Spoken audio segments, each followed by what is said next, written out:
Baliktad.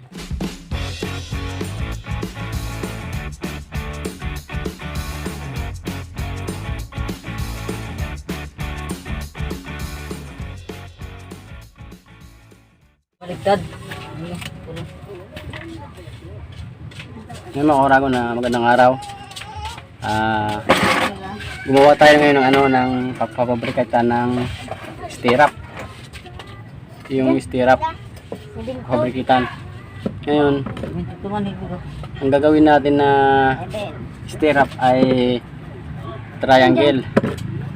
Paano ba natin yung gagawin? At ano ba dapat ng mga kailangan? Mga orago na kailangan natin ay tubo. Para pambind natin dito sa pan-triangle. Tapos metros, kailangan natin ng metros para may masukat natin ng tama. Saka lagari, kailangan natin ng lagari. Ngayon, ano ba yung triangle? Yung triangle mga karagon ay ganito po yun. Yan po yung triangle. Ang sukat po nito ay 20, 20, 20. Kaya binend ko siya na pinutulan ko siya ng bakal na 72 ang haba, kasi 22 rin to, saka 20 rin to.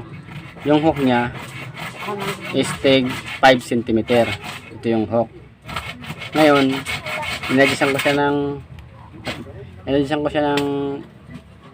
2 cm para magkaroon ng offset pa dito. Ito po yung tinatawag na triangle. Yan.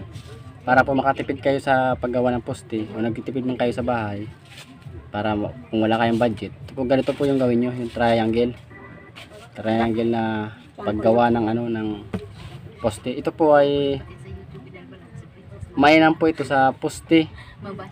Tapos sa biga, pwede po ito gamitin, dahil kung tipid kayo, imbis na nakakwadrado siya, tig triangle yun siya, yung isang bakal makakatipid kayo, dahil yun may pagkagamitan pa kayo doon na iba. Kaya ito yung naisip ko, triangle yung gamitin na dito sa gagawing the little house ng aking kapatid. Yan.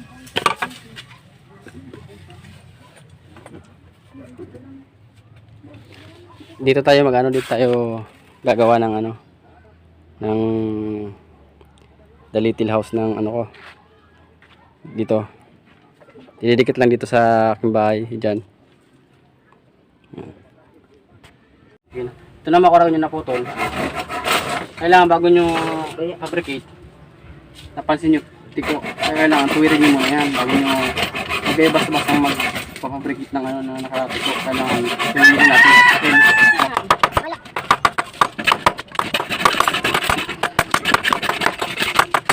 Tukat pala itong bakal sa 9mm para mabilis lang na i-bend. Yan, simulan natin ang pag-bend ng bakal. Una, gawin nyo, ito yung laki nung nung gagawin natin na triangle. Allowance kayo dyan ng 5 cm. Bakit may allowance? Kasi mamaya pagtatagpo sila, para doon magkatagpo, magkaroon ng hook. Ayan, bend natin ng ganito.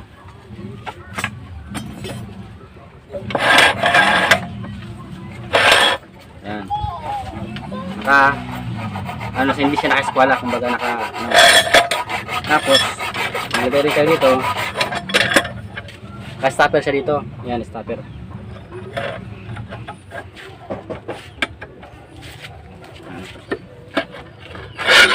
Pagsalubungin natin yan.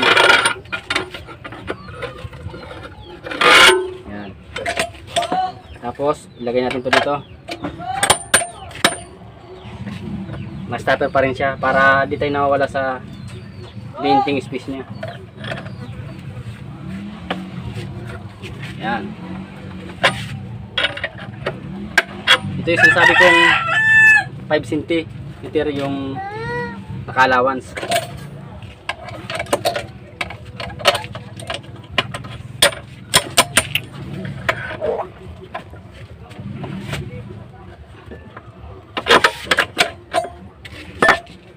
Mga kuragon. Yan. Ito yung hook na 5 cm. 5 cm to. Ito 5 cm. Ito yung kanina dito. Ayun yung kinalabasan. Yan. Naka-triangle siya. Pinasok natin sa ano, sa poste. Yung gagawin natin na pang poste dito, sa tinin, magaling siya. Yan. Okay, panoorin nyo na lang. Gagawin ko.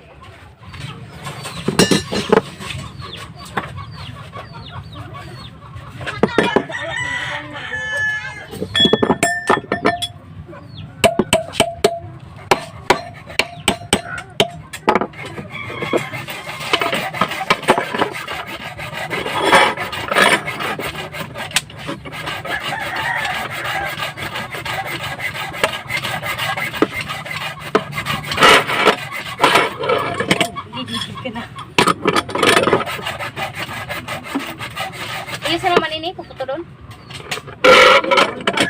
Galit. Ha? 12.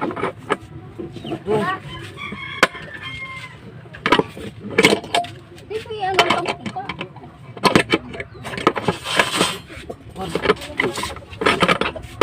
Isip-isip ko, di kita matamang kakit.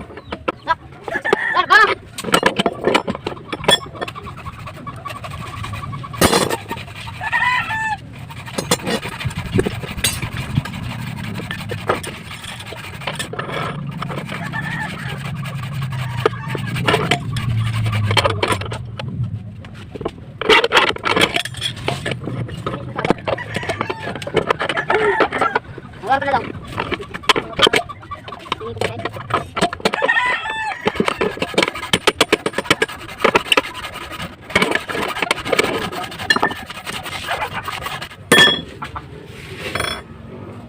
Yan mga kuragon na.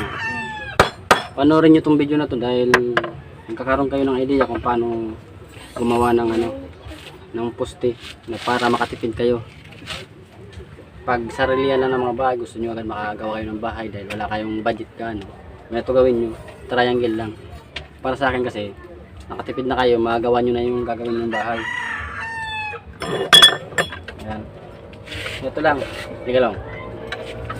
Basta tandaan nyo, lagi lang kayong nag-alawas dito ng 5 cm para pag binind nyo, tulad ito, pin natin. Ayan. May allowance siya, hindi naka-allowance. Ipasok ulit natin yan. Ayan. Tanggalin natin. Ulitin ulit natin ganyan. Yan lang oh. Dali lang gawin. Pag kayo mga baguhan, madali lang gawin naman to. Gayahin nyo lang yung nakita nyo sa akin. Yan. Yan, pasok nyo to dito. Yan. Di ba yung allowance dito? Ito na yun. Kaya may bibin natin, may hook natin to.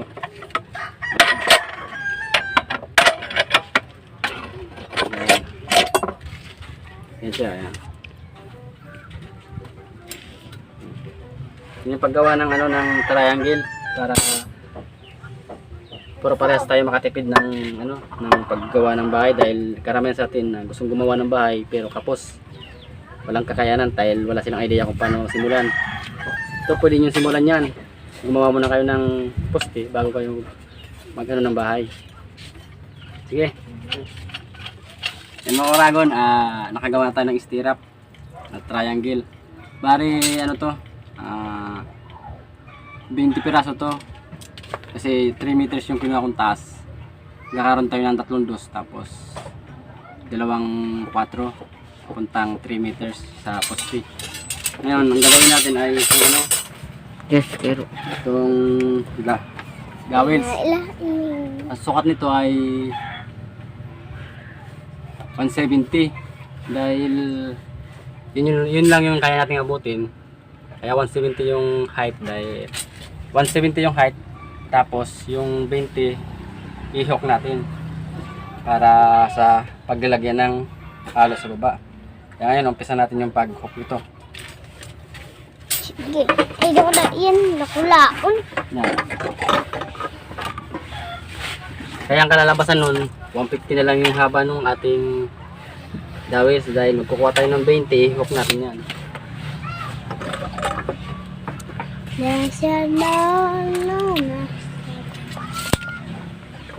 Yan, 20 tapos okay natin yan para sa patayo ng ano, para kumapit siya. Yan o, ano. Ito ibig sabihin nun, kumbaga naka-eskwala siya. Tapos, pag pinato natin sa may halo, makaganyan siya. Yan. Kaya gagawin natin to. Bali na sa 20 piraso din to. Kaya gawin na natin. Tara.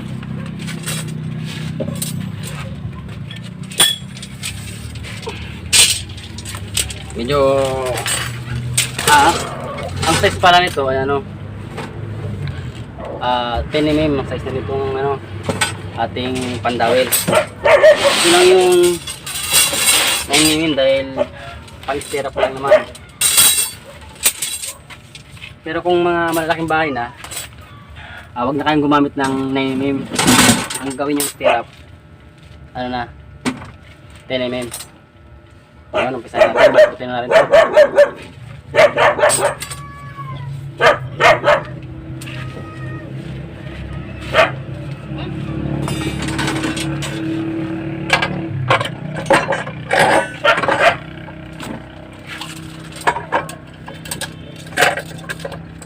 Lakas tayo yung ano, stopper eh.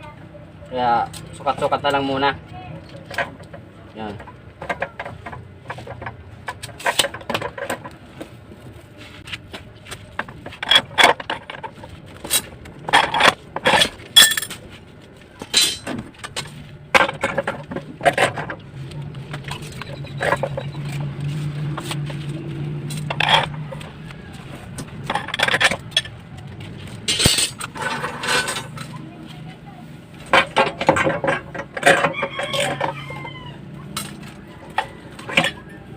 Ito medyo tiko, kailangan tuloy natin to para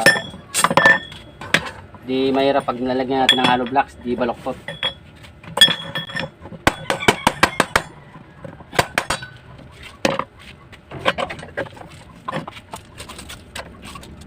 Yan.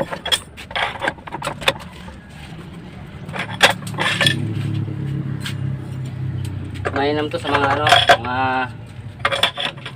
pagpagawa ng bahay na kahit wag nang lagyan ng ano, ng pang-horizontal sa baba. Kasi kaya lang natin to. Ganyan. Karamihan kasi may ano, to lagyan patulot ng horizontal. Para makatipid tayo, wag nang lagyan. Kasi ilalim na yun, matago na yun.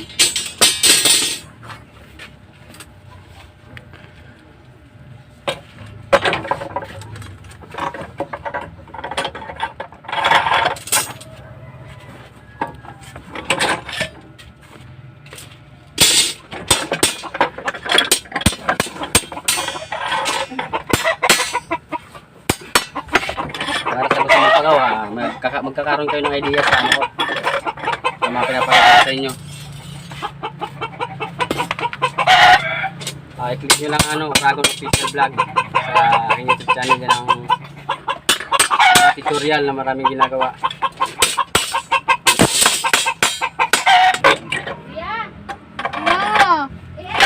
Hindi na camera no?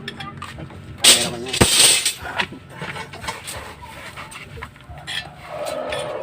Pag nag-bend tayo, kailangan ito yung, di ba ito yung ano, ito yung bukol niya. Yan, ganyan lang natin para malambot lang. Huwag natin salungatin kasi pag sinalungat natin ganyan, matigas. Kung baka nagkukontra sa parehas kantuan niya, kailangan ganyan yan.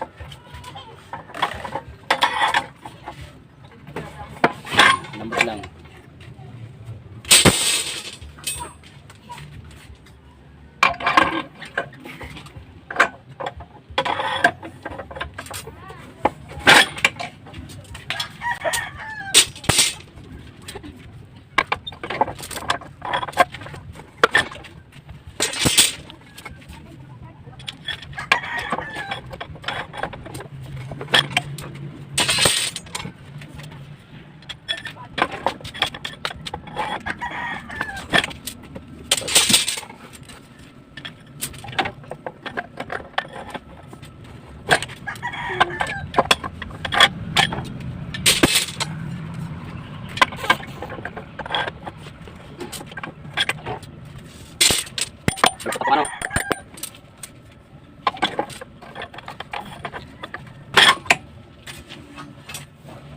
Yan mga karagon, tapos na natin itong dowels na ginawa.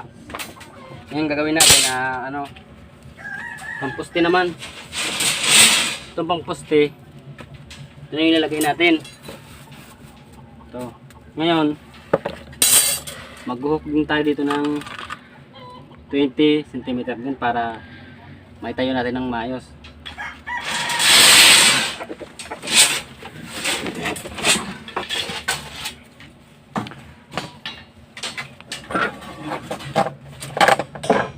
Ang gagawin natin dahil medyo masikip dito, dahil ito na lang sa mga nahihirapan dyan kung ano ang gagawin, pasok nyo lang to. Yan o. Tapos sukato niya ng 20 cm para yan o. Yan. Tapos bend nyo.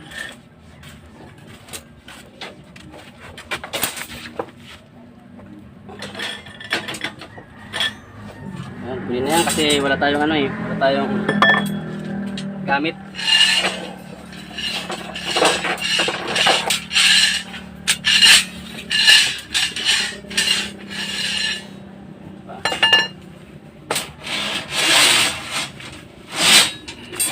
Muna.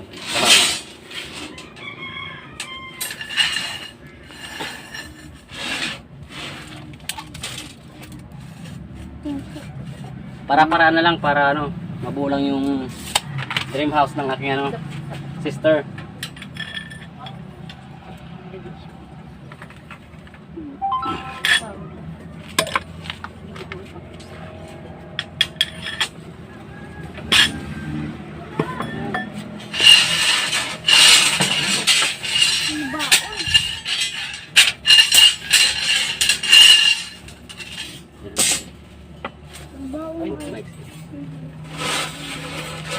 Stop, stop.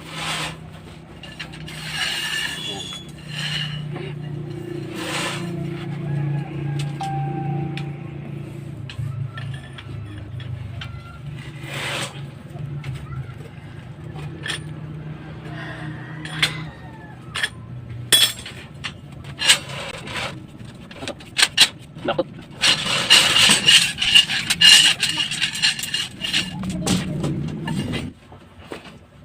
Yan, maglagay kayo ng kahit anong kahit kawi lang o pang tukulan dito.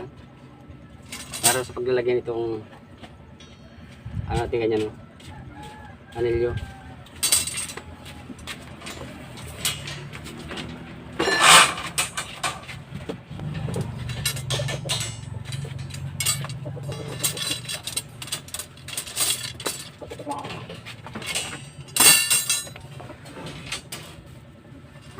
Tapos pag inilagay natin, kailangan hindi puro pares ganyan. Kailangan nakaganyan siya. Para di kailangan kukontrahan sila ng kukontrahan sila or alternate lang. Dong kaya? Wait.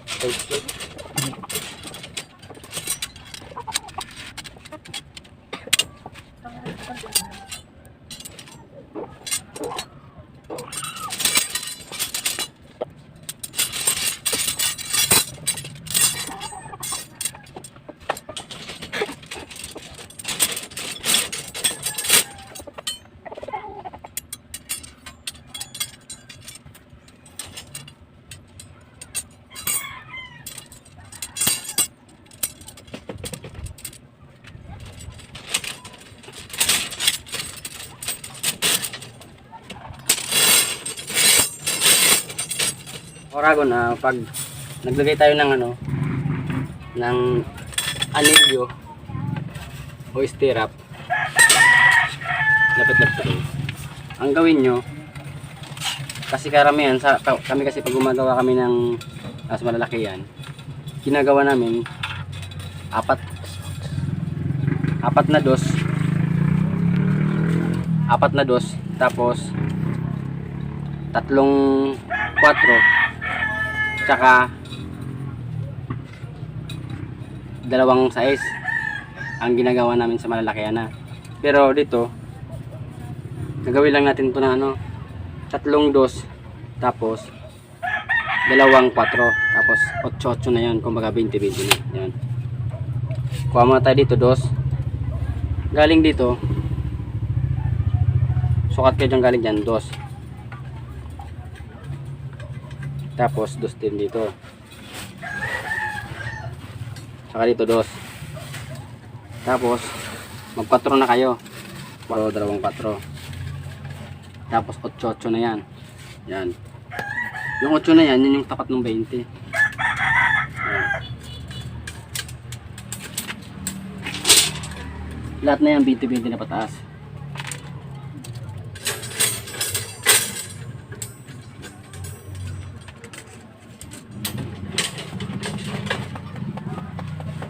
Pag nilagay nyo mga karagon, kailangan ito, saka itong tatlo na ito, magpantay-pantay. Pantay-pantayin nyo yan. Saka kailangan nyo rin ng katulong para maayos nyo ng gawa, dahil kung kayo lang mag-isa, mahihirapan kayo nito. Dapat ganito itsura nya. Ito, nakaganyan. Ito naman, pupunta dito. Ito naman, nakaganyan. Para magkasulungan sila, para pag pinatayo natin, nakatayo sila. Hindi sila nagtutumba-tumba. Kumbaga nakalaban. Tapos ito na. Ito. Ito.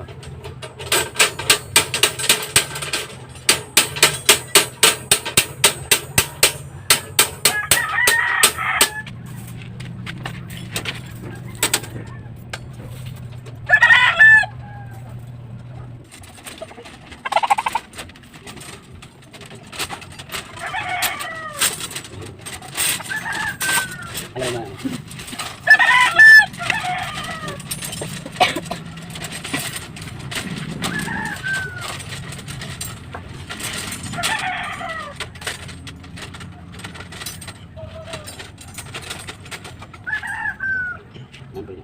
Yung mga karagon, pansin nyo itong ginawa ko.